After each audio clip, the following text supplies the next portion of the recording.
17 after 7, on to this now. Most residents of Johannesburg have looked on in horror as images of the city of Johannesburg's vehicles were being recalled by Avis and Afrirent. Those images have circulated on social media. This has been blamed on non-payment, but that is not true. It's a false narrative peddled by the coalition of corruption.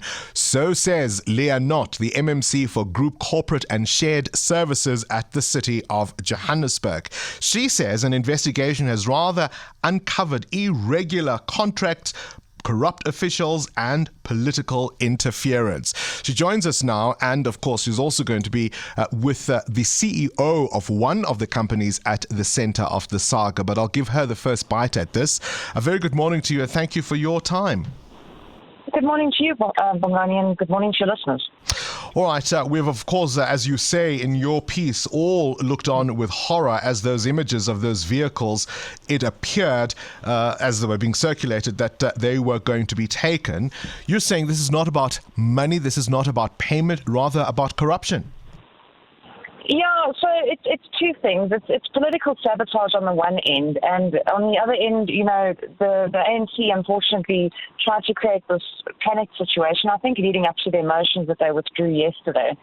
And, you know, we did have a contract with Avis and Afrirent, and that contract, when we came into office, had come in, you know, to its expiration. And we did a deviation with them, and that was up until the end of October. And then when we brought a report to council at the end of October, the Speaker refused for it to be tabled, and the ANC said it wasn't urgent in order for us to do a short deviation for 3 months just to finalize the new contract that we need to award, which had been our public participation. But like I said, you know, in one of my more recent statements, the issue surrounding the older contract is to do with the non-compliance to Regulation 32 requirement, which is where you copy a contract from another municipality.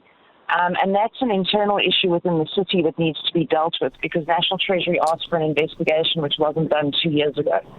Hang on. I mean, if I'm listening to what you're saying, and I suspect the ANC would argue that the origins of this come from when the DA led the city under the former mayor Herman Mashaba. Why are you blaming them for it?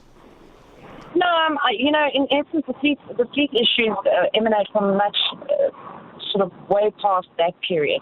And we have an issue within the city with regards to non-compliance. When we came in at the end of 2021, the fleet hadn't been paid for 2 years in some respects, particularly within public safety.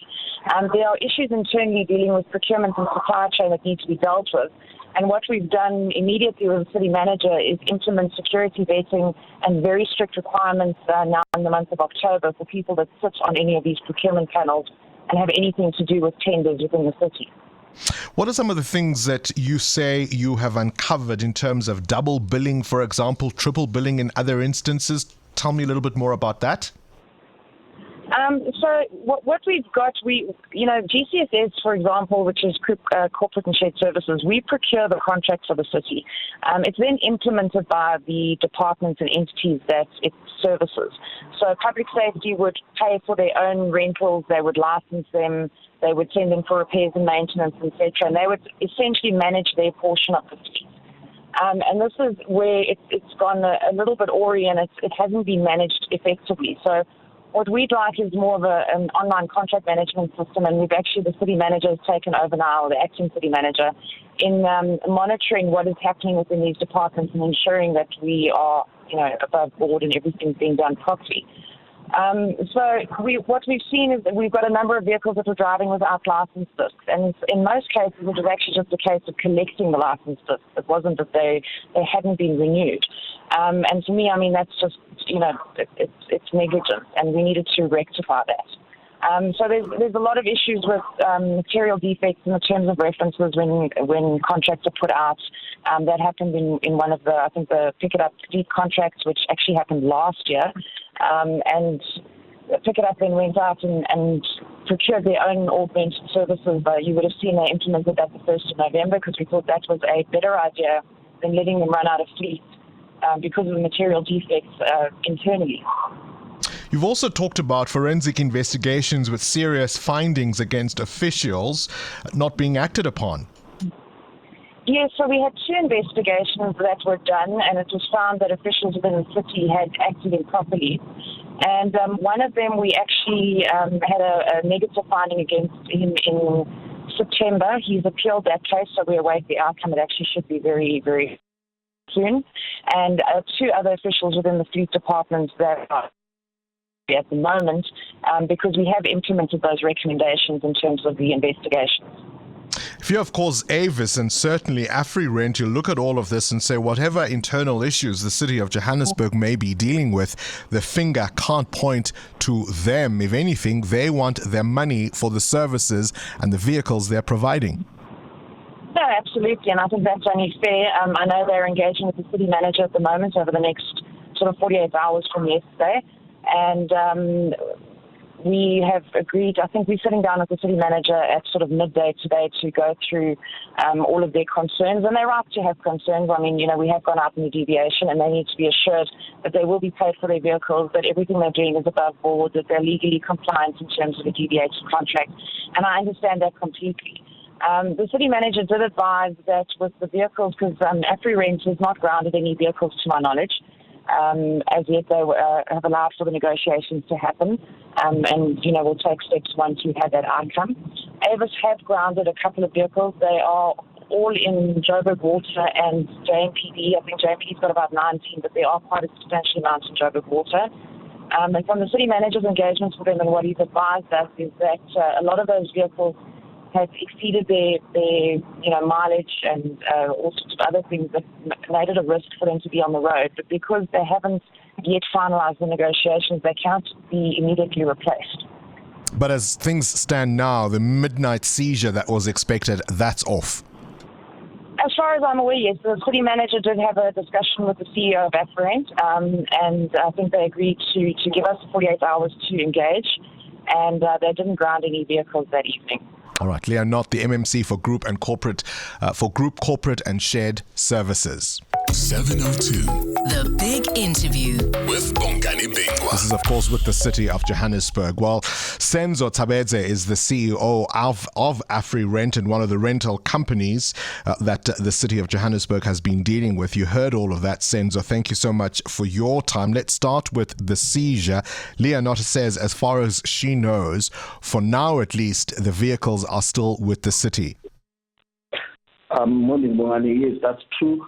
We have agreed with the city that we will extend the grounding of the vehicles and have negotiations for, I think from yesterday, it's going to be 48 hours, which is coming to an end midnight tonight. So that 48 hours expires this evening thereafter? If we don't finalize, we will definitely ground the vehicles. How many vehicles will Afrirent ground from the city of Johannesburg? We have 2,700 vehicles at the city of Johannesburg, and I think Avis has 560 vehicles. You've got the lion's share. What agreements do you expect by midnight tonight? Our contract expired last month at the end of October, so we've been working without a contract. The city of Johannesburg sent us an extension for 3 months, which we did not agree with the terms of that extension. And then we had a meeting with the city of Joburg last week, Friday, and we raised our concerns, and they were going to come back to us on Monday. Monday, they didn't come back to us. On Tuesday, we wrote to them, and no one came back to us. Then we sent a letter on Wednesday around 5:30 that we will be grounding our cars midnight on Wednesday. Then they requested a meeting yesterday morning. We had a meeting at 8. We raised our issues with them, and the municipal manager and his team, they were going to consult with their political principals and come back to us. For a while now, this very contract, though, has been mired in some controversy. I go back to that 2018 investigation by Amapungane, the idea of links to politicians, kickbacks, slush funds, and, of course, ongoing extensions and deviations. Where there's smoke, there isn't fire? Up until now, it's been 4 years. We've never been found guilty of anything. The city of Johannesburg had two forensic investigations to investigate the contract. And the reports are there. We were cleared, and we keep on saying to the city, if you guys have anything, please bring it forward. But what you will notice is every time there's a new political party, they use these things. When there was Jeff, when the ANC came in, Jeff was investigating the same thing. And then when he left, the DA now came back, and then they also talking about investigation.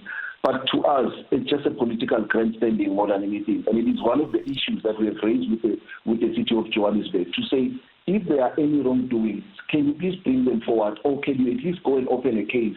Because you keep on talking about these things, but you have not given us anything. Are you confident they'll be able to meet your deadline tonight? Bongani, I'm not sure. I don't want to commit anything, because we have seen these things. I think I won't be surprised if they come back and ask for another extension. Because and you'll give it to them? I don't think so. The risk is too much on me. I'm running a fleet of 2,700 vehicles without a contract, without insurance, because if any of my cars is involved in an accident, I cannot claim anything because I'm working without a contract. So on a busy Black Friday weekend, people are going to be out there. It's month end. Are you saying to me JMPD may not have almost 3,000 vehicles? It's possible. From what has been happening with the city, we have seen these things. In the past. Then the contract ended in October, but before then it's been a month where there's been meetings, and the goalposts are changed, and then the next day a politician is out there making allegations. So I won't be surprised if we end up counting the vehicles.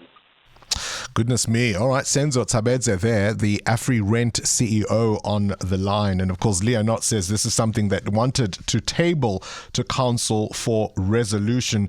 And they were told by the speaker that it's not urgent. Current events, developing stories, tough questions. Your voice making a difference. This is Breakfast with Bongani Bingwa.